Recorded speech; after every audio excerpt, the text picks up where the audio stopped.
इस तरह का बहरान पहले नहीं देखा कभी। कोई संजीदा फ़िक्र लोग जो हैं इस बहरान को ख़त्म करने की कोशिश भी करते हुए नज़र नहीं आते। जो इन्होंने भी फिर एस्टेब्लिशमेंट से साजिश की, इन्होंने इमरान खान को निकाल दिया।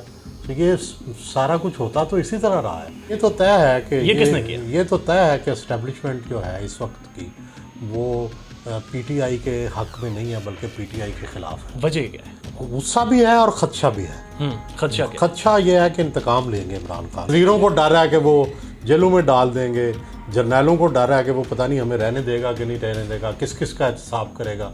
रोज़ बाजवा साहब का तो वो कहते हैं मैं कोर्ट मार्शल करूँगा। तो ये सारी चीज़ें जो हैं ये कहीं ना कहीं तो रिकॉर्ड हो रही हैं ना, रजिस्टर हो रही हैं। नॉन प्लस इस हद तक तो एग्जिस्ट करता है कि नवाज शरीफ से सलाह मशवरे तो हुए होंगे हुकूमत की चेंज के और उसके बाद की सूरत हाल की, लेकिन कौन कौन उसमें शामिल था ये नहीं पता। इलेक्शंस में साफ नज़र आ रहा है ना कि इमरान जीत रहा है। यानी एस्टेब्लिशमेंट उनके साथ मिलकर भी खान को नहीं हरा सकेगी? अभी नहीं लगता कि हरा सकेंगे। अगर इलेक्शन हुए तो खान साहब जीत जाएंगे। अस्सलाम वालेकुम नाज़रीन, आप सियासत डोर पी के देख रहे हैं। सोहराब बरकत आपसे मुखातिब है। सीनियर तजियाकार सोहेल वड़ाइच साहब हमारे साथ मौजूद हैं। वड़ाइच साहब सर अस्सलाम वालेकुम। अस्सलाम वालेकुम जनाब। वड़ाइच साहब, आप पाकिस्तानी तारीख के यानी शाहिद हैं। इस वक्त हम कहाँ पर खड़े हैं? पाकिस्तानी तारीख को अगर आप देखते हैं तो 2023 में हम कहाँ पर खड़े हैं? We are on the brink. इतना बड़ा बहरान जो कि सियासी बहरान भी हो, अदालती बहरान भी हो, मुआशी बहरान भी हो, एक तरह का समाजी बहरान भी हो कि पूरी कौम ही डिवाइडेड हो, कि इस तरह का बहरान पहले नहीं देखा कभी। और दूसरे ये है कि कोई संजीदा फ़िक्र लोग जो हैं इस बहरान को ख़त्म करने की कोशिश भी करते हुए नज़र नहीं आते। अदारे जो हैं वो इसकी संजीदगी को गौर में लाते हुए इसके हल की कोशिश नहीं कर रहे। सुप्रीम कोर्ट फुल कोर्ट बना देती तो शायद ये बहरान हल हो जाता। पार्लियामेंट जो है वो बोर्ड डाउन कर जाती, शायद ये बहरान हल हो जाता। पॉलिटिकल पार्टीज शायद डायलॉग कर लेती और आपस में कंसेंसस कर लेती तो ये बहरान हल हो सकता था। लेकिन ये सारे ही फेल हुए हैं कि कोई भी इस मामले के पेशरफ्त नहीं कर रहा और उससे ये बहरान बढ़ते जा रहे हैं। नहीं, इस वक्त जो जंग नज़र आ रही है ये एस्टेब्लिशमेंट की अपनी जंग है, क्योंकि हम देख रहे हैं जनरल बाजवा साहब कॉलम छपाते हैं जो जनरल फैज़ के खिलाफ। हम देखते हैं सुप्रीम कोर्ट के एक जजेस एक तरफ हैं, दूसरे जजेस दूसरे तरफ हैं। हम देखें मीडिया हाउसेज एक तरफ हैं, कुछ मीडिया हाउसेज दूसरी तरफ हैं। Is it a fight between establishment और फिर पॉलिटिशियंस के दरमियान? देखिए, फाइट होना या सोसाइटी में डिवाइड होना तो कोई बुरी बात नहीं है जी। हर दुनिया के मुल्क में सियासत डिवाइडेड होती है। सियासत के डिवाइड होने से फ़र्क नहीं पड़ता जी। फ़र्क पड़ता है जब अदारे डिवाइड हो जाए। हाँ। जब स्टेट के अंदर डिवीजन नज़र आए, जब सुप्रीम कोर्ट डिवाइडेड हो, जब पार्लियामान के अंदर जो बैठे हुए लोग हैं वो आपस में कंसेंसस ना कर सकें, इलेक्शन डेट ना तय कर सकें। अब ये काम तो इलेक्शन डेट तय करना लीडर ऑफ द हाउस और लीडर ऑफ द अपोजिशन का काम है। तो ठीक है, आपस में बैठ के तय करें। क्या देर है, कोई महीना आगे महीना पीछे, बजाय इसके कि सुप्रीम कोर्ट के दरवाजे खटखटा रहे हैं और उस सुप्रीम कोर्ट को अपने डिवाइड करके रख दिया, तो ये गलत है। नहीं, आपने भी एक मेरे ख्याल में कोशिश की है इमरान खान साहब से भी। ये सिर्फ खान साहब से मिले, आप एस्टेब्लिशमेंट से भी मिले? जी नहीं, एस्टेब्लिशमेंट से तो नहीं हम मिले। हमारा तो काम था सियासतदानों से मिले जी। सियासतदानों सबसे रब्ता किया है और अब कुछ थोड़ी सी लगता है कि पेशरफ्त हो रही है। अब डायली सब ने अपने अपने वफद बनाए हैं, लेकिन अभी दूर नज़र आता है। ये काम जल्दी करने का है, जितनी जल्दी हो उतना डिवाइड जो है वो जल्दी खत्म होगी। नहीं वड़ाइच साहब, अगर वफद बने हैं, मुज़ाकरात होते हैं, बातचीत होती है, तो जो रिजीम चेंज पाकिस्तान के अंदर हुई थी और खान साहब ये कहते हैं कि रिजीम चेंज के जो कॉन्स्पिरेटर्स थे वो अभी भी मौजूद हैं, तो फिर वो कैसे चीज़ें अलाइन होंगी और एक एक जाविये पैरा कर खड़ी होंगी? देखिए, अगर इस तरह से देखा जाए तो फिर जो खान साहब आए थे वो भी तो एस्टेब्लिशमेंट के साथ साजिश करके आए थे और उन्होंने भी अदालतों के ज़रिए नवाज शरीफ को निकाला था। तो ये जितना पीछे खोदते जाएंगे उसके पीछे तो फिर हर एक ही मुजरम नज़र आएगा। तो खान साहब कौन सा सिर्फ उस वक्त पॉपुलर जो थी मैंडेट पे आ गए थे। इसी तरह जो इन्होंने भी फिर एस्टेब्लिशमेंट से साजिश की, इन्होंने इमरान खान को निकाल दिया।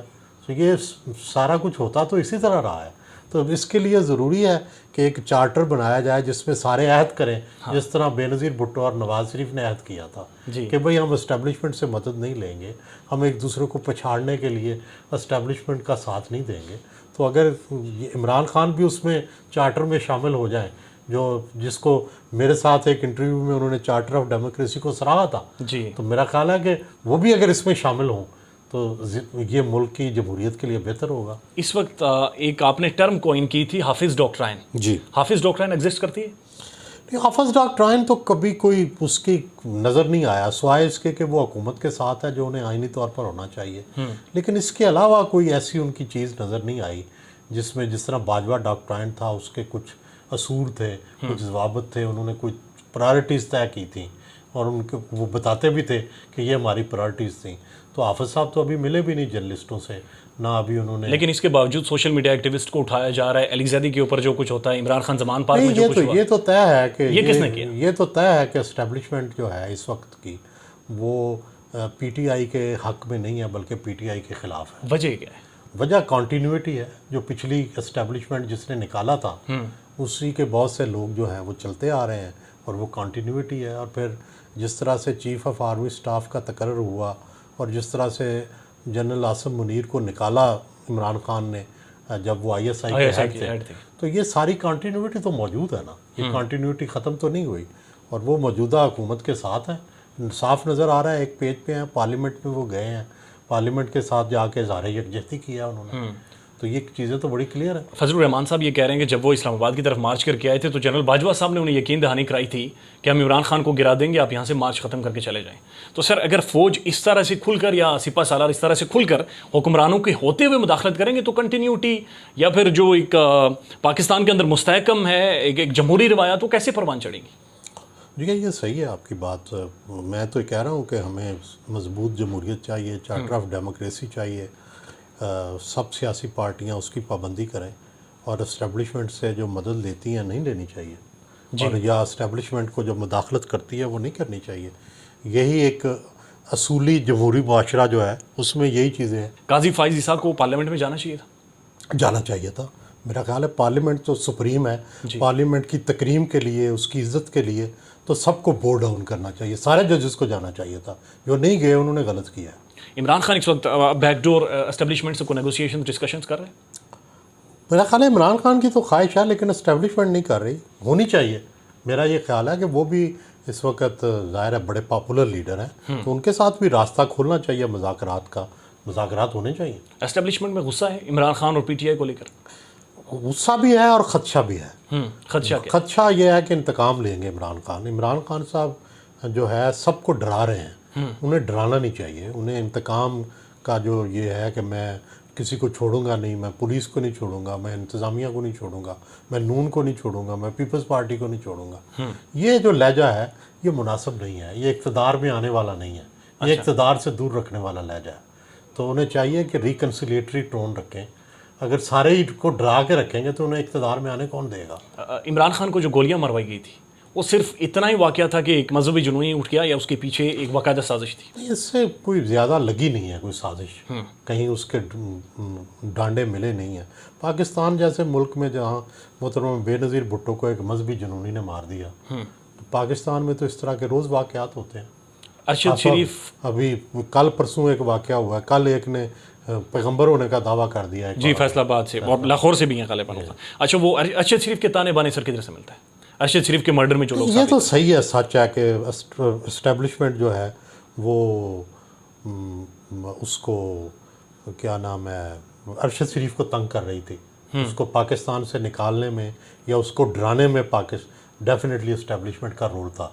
तनाज़ा क्या था अरशद का और एस्टेब्लिशमेंट के खिलाफ जो जा रहा था अरशद? अरशद पहले एस्टेब्लिशमेंट के साथ रहा, ठीक है। एक ज़माने में जब नवाज शरीफ को निकालने का मौका था तो उस वक्त अरशद शरीफ साहब और बहुत सारे लोग जो थे वो एस्टेब्लिशमेंट के साथ ही रहे, लेकिन जब फिर एस्टेब्लिशमेंट ने अपना रुख बदला तो उन्होंने नहीं बदला और वो इमरान खान के साथ खड़े रहे, एस्टेब्लिशमेंट के ख़िलाफ़ हो गए। एस्टेब्लिशमेंट को ये पसंद नहीं था, उन्हें तंग किया गया और तंग करने पे वो बाहर चले गए। लेकिन जो उनके कत्ल का वाक़या है, इसमें क्या कोई एस्टेब्लिशमेंट शामिल है या हादसा हुआ है, ये नहीं क्लियर। नहीं, हादसा तो नहीं हुआ, वो तो सर एक बात बड़ी क्लियर है, लेकिन ये एग्जीक्यूशन इसकी जो है, इसके ताने बाने जो मास्टरमाइंड है, क्या वो पाकिस्तान में या इंटरनेशनली है? ये मुझे नहीं पता, मैं इसको आपके थ्योरी को एंडोर्स नहीं कर सकता।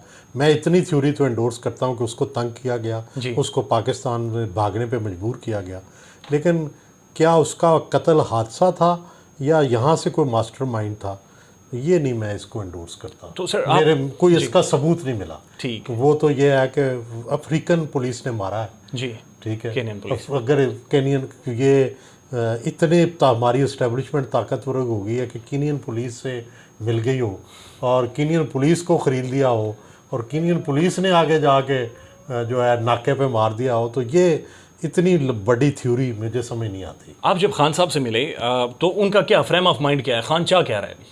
ये खान साहब तो चाहते हैं इलेक्शन, लेकिन ये जो आपसे बर्ज किया है कि ये जो उनको चाहिए कि जो मुल्क के अदारे हैं उनको यकीन दिलाएं कि भाई मैं आके कोई इंतकामी कार्रवाई नहीं करूंगा। बात ही नहीं कर रहे तो सर सोहेल साहब कैसे फिर खान साहब ये यकीन? मैसेज तो भेजे जा सकते हैं ना, CBMs तो किए जा सकते हैं दुनिया भर में।